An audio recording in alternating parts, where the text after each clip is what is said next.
जय हिंद दोस्तों, स्वागत है आप सभी का आपके अपने YouTube channel Sunny study centre पर। आज हम लोग इस वीडियो में क्लास 11 का टर्म 2 एग्ज़ाम सब्जेक्टिव टाइप जो होने वाला है हिंदी इलेक्टिव का, देख सकते हैं आप यहाँ पे है हिंदी इलेक्टिव का ऑप्शनल एग्ज़ाम होने वाला है कल को 18 जून को, यानी कल है 18 जून। और इसमें आप लोगों का एग्ज़ाम होने वाला है क्लास 11 का।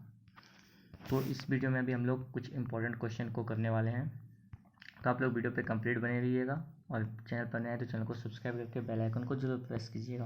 तो चलिए हम देखते हैं आज का हमारा इंपॉर्टेंट क्वेश्चन क्या है, जो कि परीक्षा की दृष्टि से सर्वाधिक महत्वपूर्ण है। तो ये परीक्षा की दृष्टि से काफ़ी महत्वपूर्ण हो सकता है, ठीक है। तो चलिए देखते हैं हम क्या है क्वेश्चन। हमारा पहला क्वेश्चन यहाँ पे देख सकते हैं, हमारा पहला क्वेश्चन क्या दिया गया है, ठीक है। यहाँ पे देखिए पहला क्वेश्चन है कि निम्नलिखित में कहीं दो प्रश्न का उत्तर देना है, ठीक है। तो आपको यहाँ पे हम सारा क्वेश्चन बताने वाले हैं। तो कवि नागार्जुन ने महामेघ को झंझानील से गरज गरज भिड़ते देखा है, क्यों कहा है, ठीक है। तो इसका क का जो हमारा उत्तर है यहाँ पे देख सकते हैं, साफ साफ दिया गया है। कवि ने ऐसा इसलिए कहा है क्योंकि उसने शीत ऋतु को तेज हवाओं में बादलों को आपस में टकरा टकरा कर गरजते और बरसते हुए देखा है। कवि को ऐसा लगता था कि मानो वो तेज तूफान में बड़े बड़े बादल आपस में टकरा कर बरस रहे हैं, ठीक है। तो इसका हो गया हमारा पहला क्वेश्चन का आंसर। तो आप लोग इसको नोट डाउन कीजिए, ठीक है। दूसरा क्वेश्चन देख सकते हैं आप। दूसरा क्वेश्चन क्या है यहाँ पे, दूसरा क्वेश्चन है कि कवि को किस प्रकार की आस रात भर भटकाती है और क्यों। तो कवि को रात भर प्रकाश की आस में भटकता रहता है। वह चाहता है कि सुबह जल्दी हो और प्रकाश फैल जाए, ठीक है। इसका हमारा उत्तर हो गया। चलिए अब देखते हैं आगे क्वेश्चन क्या है। अगला क्वेश्चन है कि जाग तुझको दो जाना कविता में कवयित्री महादेवी वर्मा मानव को किन किन विपरीत स्थितियों में आगे बढ़ने के लिए उत्साहित करती है। इसका उत्तर हो जाएगा, इस कविता में कवित्री मानव को आंधी तूफान भूकंप की चिंता न करते हुए सांस्कृतिक माया मोह के बंधन को त्याग कर समस्त सुख भोग विलासों को छोड़कर समस्त कष्टों को भूलकर और कठिनाइयों का सामना करते हुए निरंतर अपने लक्ष्य को प्राप्त करने के लिए आगे बढ़ते रहने की प्रेरणा दे रही है, ठीक है। यानी जो हमारे महादेवी जाग तुझको दो जाना जो कविता है, उसमें कवित्री जो महादेवी वर्मा है वो बोल रहे हैं कि आंधी तूफान जितना भी कुछ हो उसको तुमको छोड़कर अपना लक्ष्य की प्राप्ति के लिए आगे बढ़ते रहना है, ठीक है। तो यहाँ पे हमारा ये क्वेश्चन हो गया, 3 क्वेश्चन। अब हम लोग यहाँ पर क्वेश्चन देखेंगे। यहाँ पर देखिए क्या क्वेश्चन यहाँ पर कि जाग तुझको दूर जाना स्वाधीनता आंदोलन की प्रेरणा के रचित एक जागरण गीत है। इस कथन के आधार पर कविता की मूल संवेदना लिखिए। आइए इसका भी क्वेश्चन का आंसर देख लेते हैं क्या है। इसका आंसर हो जाएगा, कवित्री मानव का सांस्कृतिक माया मोह सुख सुविधाओं भोग विलास नाते रिश्ते आदि के बंधनों से मुक्त होकर निरंतर अपने लक्ष्य की ओर बढ़ते रहने के लिए मानव को जागृति का संदेश दे रही है। जाग तुझको दूर जाना स्वाधीनता आंदोलन की प्रेरणा से रचित एक जागरण गीत है। तो हमारा यहाँ जो क्वेश्चन था इसका उत्तर क का हमारा यहाँ पे हो गया। अब देखिए ख नंबर क्वेश्चन क्या है। ख नंबर में बादलों का वर्णन करते हुए कवि नागार्जुन को कालिदास की याद क्यों आती है।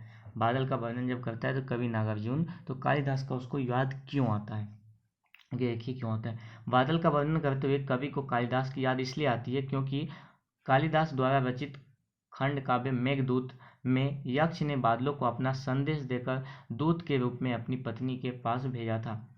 अपने संदेश का उत्तर पाने की आशा में वह बड़ी अधीरता से बादल की ओर देखता रहता था। यह हो गया हमारा ख नंबर क्वेश्चन का उत्तर। अब आगे देखिए क्वेश्चन क्या है यहाँ पर। अगला क्वेश्चन है कि यहाँ पर रिश्ते हैं लेकिन खुलते नहीं, कवि के सामने ऐसी कौन सी व्यवस्था है जिससे आपसी रिश्ते भी नहीं खुलते हैं। घर वापसी कविता के आधार पर लिखिए। जो घर वापसी कविता है उसमें जो आपका एक स्टैंजा टाइप का दिया गया है, रिश्ते हैं लेकिन खुलते नहीं, ठीक है। तो उसी के बारे में मतलब बोल रहा है कि क्या है इस लाइन का आधार। तो क्या है देखिए, रिश्ते नहीं खुलने की व्यवस्था कवि ने बताई है। उसके घर में घोर गरीबी है, गरीबी के कारण रिश्तों में खिंचाव व तनाव है, जिसके कारण एक दूसरे घर के सामने जाने से कतराते हैं। इस तरह सब में बातचीत बंद है। यह रिश्तों के मध्य व्याप्त मधुरता की को कम कर देता है, करीब होते हुए भी अपने मन की बात को व्यक्त नहीं कर पाता है। तो ये हो गया हमारा गौ का उत्तर। अब अगला क्वेश्चन देखिए यहाँ पर क्या है हमारा। अगला क्वेश्चन है कि सपनों को सत्य के रूप में ढालने के लिए कवित्री ने किन यथार्थपूर्ण स्थितियों का सामना करने के लिए कहा है। तो पहला तो वो कहते कि पहला कहते कि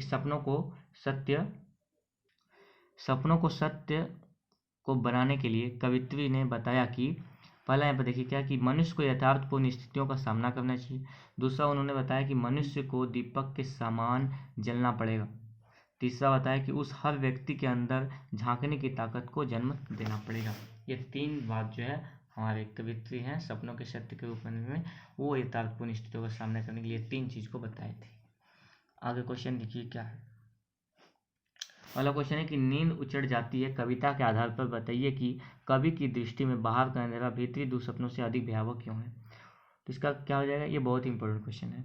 उसके कारण सुबह नहीं हो पा रही, सुबह आने पर यह अंधकार हट जाएगा, लेकिन इतना गहरा गया कि कुछ नहीं हो पा रहा। इस कारण कवि की दृष्टि में बाहर का अंधेरा भीतर दुख सपनों से अधिक भयावह है। यानी कभी मतलब सोचते रहते कि कब सुबह होगा और रोशनी फैले। ठीक है, अब देखिए हमारा ये लास्ट क्वेश्चन क्या है। लास्ट क्वेश्चन है कि पत्नी की आंखें नहीं हाथ है जो मुझे थामे हुए हैं से कवि का क्या अभिप्राय है। घर में वापसी कविता के आधार पर लिखिए।